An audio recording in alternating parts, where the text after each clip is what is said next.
Hi, Kaylin. Dad here. Now, if you remember, we were speaking a couple of minutes ago, and then I decided I needed to go off and record this story. So, it's another chapter of Peter Pan and Wendy. And if you remember, in the last chapter, Wendy was telling a story and decided that she was going to go home. But at the very end, just as the Lost Boys, Wendy, were about to go, pirates came, and Peter grabbed his sword and was ready to fight.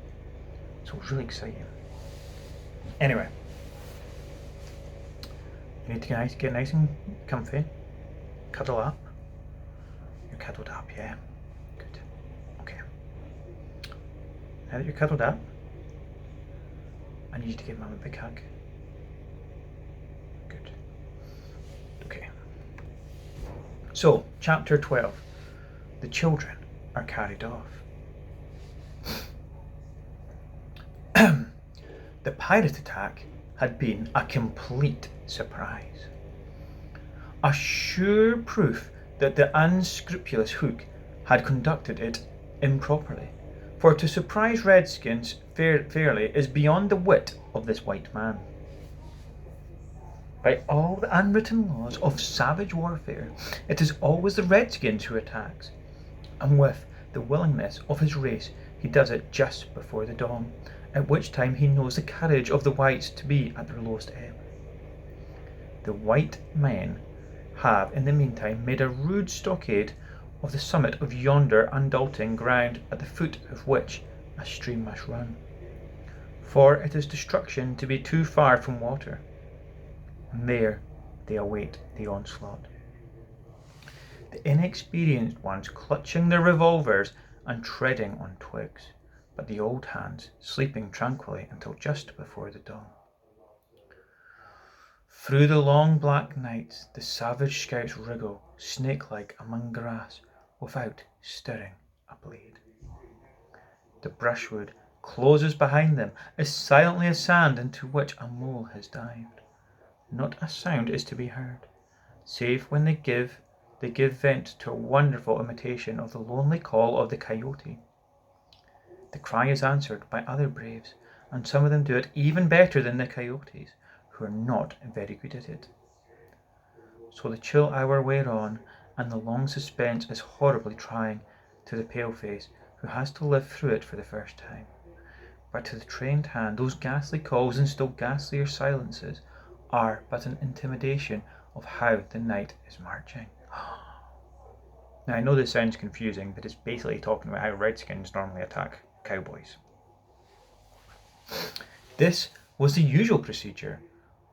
This was the usual procedure was so well known to Hook that in disregarding it he cannot be excused on the plea of ignorance.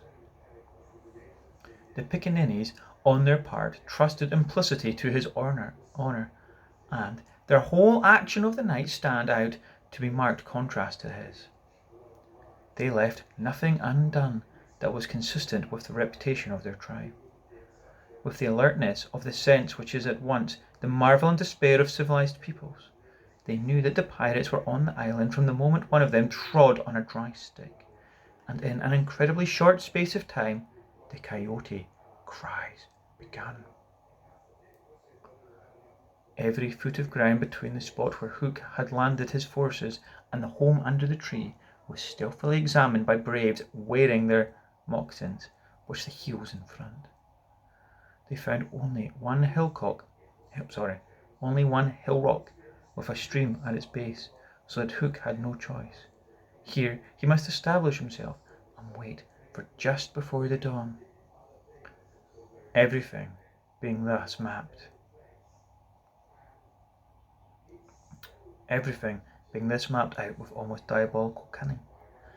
The main body of the redskins folded their blanket around them, and in the phlegmatic manner that is to them, the pearl of manhood squatted above the children's home, awaiting the cold moment when they could deal pale death. Here dreaming, though wide awake, of the exquisite torture to which they were to put him at break of day, those confiding savages were found by the treacherous Hook. From the accounts afterwards supplied by such of the scouts as escaped the carnage, he does not seem even to have paused at the rising ground, though it is certain that in that grey light he must have seen it. No thought of waiting to be attacked appeared from first to last to have visited the subtle mind. He would not even hold off till the night was nearly spent. On he pounced with no policy but to fall to, which is to get into combat. What could the bewildered scouts do, masters as they were of every warlike artifice save this one, but trot helplessly after him, exposing themselves fatally to view, whilst they gave pathetic utterances of the coyote cry. Around the brave tiger lily was a dozen of her stoutest warriors, and they suddenly saw the perfidious pirates bearing down upon them. Fell from their eyes then the film through which they had looked at victory. No more would they torture at the stake. For them the happy hunting ground was now. They knew it, but as their father's sons they acquitted themselves. Even then they had time to gather in a phalanx, which is a defensive formation, up. That would have been hard to break had they risen quickly, but this was forbidden to do by the traditions of their race. It is written that the noble savages must never express surprise in the presence of the whites. Thus, terrible as the sudden appearance of the pirates must have been to them, they remained stationary for a moment, not a muscle moving, as if the foe had come by invitation. Then, indeed, the traditional gallantly upheld. They seized their weapons, and the air was torn with the war cry, but it was now too late. It is no part of ours to describe what a massacre was. What a massacre rather than a fight. Thus perished, thus died, many of the flower of the Piccaninny tribe. Not all unsavaged did they die, for the lean wolf fell Alfmasson to disturb the Spanish main no more, and among others who bit the dust were Geo, Scurry, Chas, Turley, and the Alastasian Fogarty. Turley fell to the tomahawk of the terrible Panther, who ultimately cut away through the pirates with Tiger Lily and a small remnant of the tribe. God, they're getting away to safety. To what extent Hook is to blame for his tactics on this occasion is for the historians to decide. Had he waited on the rising ground till the proper hour, he and his men would probably have been butchered, and in judging him it is only fair to take this into account. He got lucky, basically.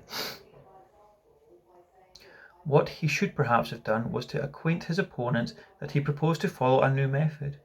On the other hand, this, as destroying the element of surprise, would have made his strategy of no avail, so that the whole question is beset with difficulties. One cannot at least withhold a reluctant admiration for the wit that has conceived so bold a scheme, and the fell genius of which he had carried it out. What were his own feelings about himself at this triumphant moment? Fain would his dogs have known, as breathing heavily and wiping their cutlass, they gathered at a distant distance. From his hook and squinted throat the ferret eyes of the extremely man. Elation must have been in his heart, but his face did not reflect it. Ever a dark and solitary enigma, he stood aloof from his followers in spite of their absence. The night's work was not yet over, for it was not the redskins he had come out to destroy. They were but the bees to be smoked, so that he should get at the honey. It was Pan he wanted. Pan and Wendy and their band, but chiefly Pan. Peter was such a small boy that one tends to wonder at the man's hatred of him. True, he had flung Hook's arm to the crocodile, but even this and the increased insecurity of life to which is led, owing to the crocodile persistence, hardly account for a vindictiveness so relentless and malignant. The truth is there was something about Peter which goaded the pirate captaincy to frenzy. It was not his courage. It was not his engaging appearance. It was not, there's no beating about the bush. For we quite well know that it was, and have to go up to tell it. It was Peter's cockiness.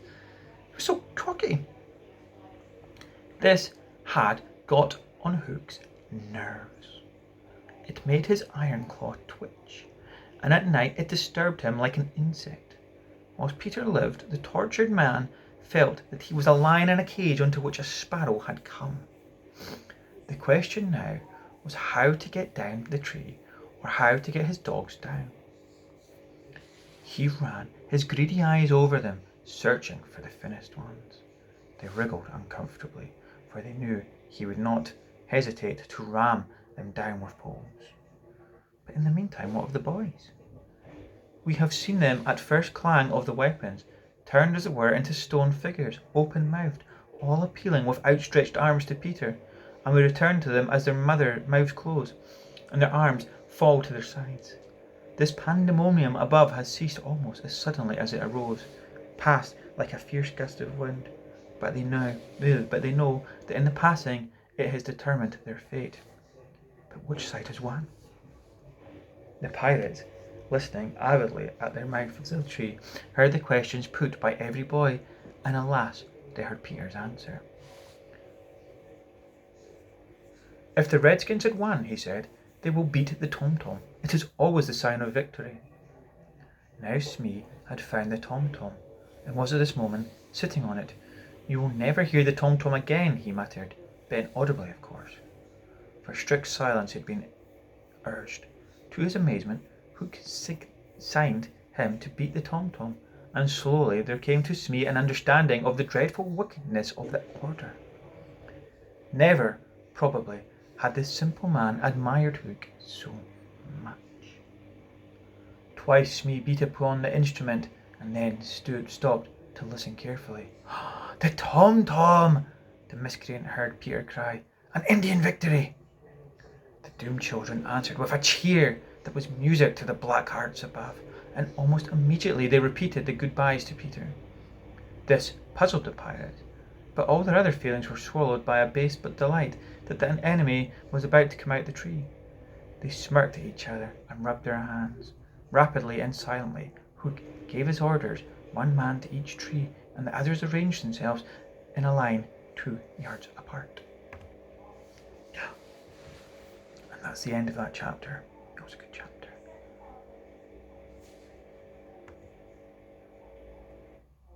I wonder what's going to happen when they come out of the tree. Do you think the pirates will capture them? Put them in a bag and take them to the ship? It's very likely. I think it'll be a good chapter though. Okay, if you're not asleep already, it's time to go to sleep. Close your eyes. Sweet dreams. And maybe you'll visit the Netherlands in your dreams. And maybe you'll see pirates and mermaids and Peter Pan and fairies and redskin Indians. I think I've been to the Netherlands when I was asleep.